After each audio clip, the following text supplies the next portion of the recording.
वजीर आला सिंध मुराद अली शाह की जेर सदारत महकमा सेहत का इजलास हुआ जिसमें 4 साला सेहत के इशारिये पर गौर किया गया।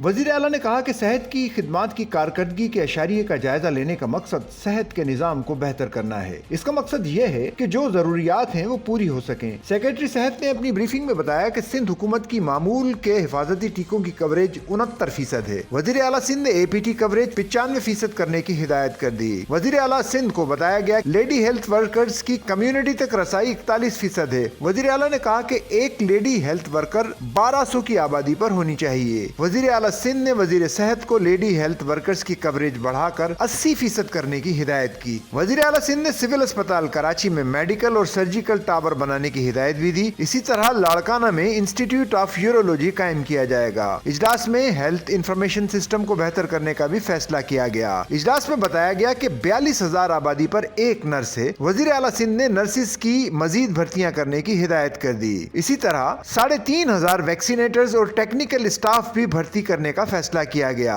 वजीर आला सिंध ने इजलास में 11 न्यूट्रिशन स्टेबलाइजेशन सेंटर कायम करने की मंजूरी दे दी। इजलास में 714 outpatient therapeutic programme sites की बहाली का फैसला किया गया। इजलास में फैसला किया गया कि 125 नए गैर मवासलाती स्क्रीनिंग यूनिट्स को बेहतर किया जाएगा।